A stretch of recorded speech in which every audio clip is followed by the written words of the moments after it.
यहाँ क्यों लेके आए हो मुझे? यहाँ क्या दिखाओगे? ये तो शमशान घाट है। अरे बेटा वो शमशान घाट कोनी है, वो है आदमी रे जिंदगी रो आखिरी स्टेशन।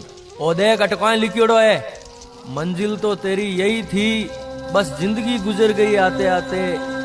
क्या मिला तुझे इस दुनिया से, अपनों ने ही जला दिया तुझे जाते जाते। थाने मैं बड़े बताऊं हट में आव तू मारा हाथे औरो धने बताऊं मैं आज आदमी री कोई औकात है।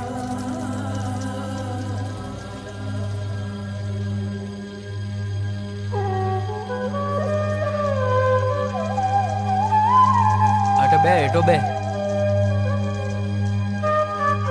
आ देख आ कोई है? ये राख है और क्या?